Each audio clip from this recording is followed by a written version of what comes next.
اور میں اس کام کا تم سے کوئی صلہ نہیں مانگتا، میرا صلہ تو رب العالمین کے ذمے ہے، تو اللہ سے ڈرو اور میرے کہنے پر چلو۔ وہ بولے کہ کیا ہم تم کو مان لیں جبکہ تمہارے پہلو تو رذیل ترین لوگ ہوئے ہیں؟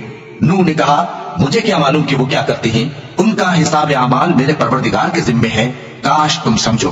اور میں مومنوں کو نکال دینے والا نہیں ہوں، میں تو فقط صاف صاف خبردار کرنے والا ہوں۔ انہوں نے کہا کہ نوح اگر تم باز نہ آؤ گے تو سنسار کر دیے جاؤ گے۔ نوح نے کہا کہ پروردگار میری قوم نے تو مجھے جھٹلا دیا، سو تو میرے اور ان کے درمیان ایک کھلا فیصلہ کر دے اور مجھے اور جو مومن میرے ساتھ ہیں ان کو بچا لے۔ بس ہم نے ان کو اور جو ان کے ساتھ بھری ہوئی کشتی میں سوار تھے ان کو بچا لیا، پھر اس کے بعد ہم نے باقی لوگوں کو ڈبو دیا۔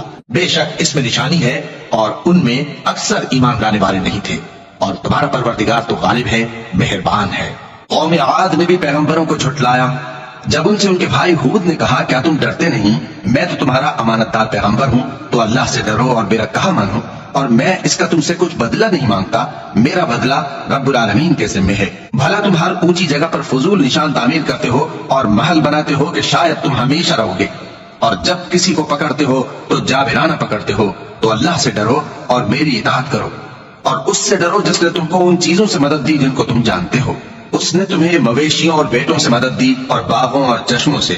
مجھ کو تمہارے بارے میں بڑے سخت دن کے عذاب کا خوف ہے۔ وہ کہنے لگے کہ تم ہمیں خواہ نصیحت کرو یا نہ کرو، ہمارے لیے یکساں ہے، یہ تو اگلوں ہی کی عادت ہے اور ہم پر کوئی عذاب نہیں آئے گا۔ تو انہوں نے ہود کو جھٹلایا، سو ہم نے ان کو ہلاک کر ڈالا۔ بے شک اس میں نشانی ہے اور ان میں اکثر ایمان لانے والے نہیں تھے، اور تمہارا پروردگار تو غالب ہے، مہربان ہے۔ قوم سمود نے بھی پیغمبروں کو جھٹلایا۔ جب ان سے ان کے بھائی صالح نے کہا کہ تم ڈرتے کیوں نہیں، میں تو تمہارا امانت دار پیغمبر ہوں، تو اللہ سے ڈرو اور میرا کہا مانو، اور میں اس کا تم سے بدلہ نہیں مانگتا، میرا بدلہ رب العالمین کے ذمہ ہے۔ کیا جو چیزیں تمہیں یہاں میسر ہیں ان میں تم یوں ہی بے خوف چھوڑ دیے جاؤ گے، یعنی باغ اور چشمے اور کھیتیاں اور کھجوریں جن کے خوشے لطیف و نازک ہوتی ہیں، اور پہاڑوں میں تراش تراش کر پرتکلف گھر بناتے ہو، تو اللہ سے ڈرو اور میرے کہے پر چلو، اور حد سے تجاوز کرنے والوں کی بات نہ مانو جو ملک میں فساد کرتے ہیں اور اصلاح نہیں کرتے۔ وہ کہنے لگے کہ تم تو جادو زدہ ہو، تم اور کچھ نہیں، ہماری طرح کے آدمی ہو، اگر سچے ہو تو کوئی نشانی پیش کرو۔ صالح نے کہا دیکھو یہ اونٹنی ہے، ایک دن پانی پینے کی اس کی باری ہے اور ایک معین روز تمہاری باری، اور اس کو کوئی تکلیف نہ دینا، نہیں تو تم کو ایک بڑے سخت دن کا عذاب آ پکڑے گا۔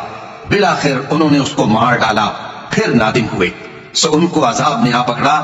بے شک اس میں نشانی ہے اور ان میں اکثر ایمان لانے والے نہیں تھے، اور تمہارا پروردگار تو غالب ہے، مہربان ہے۔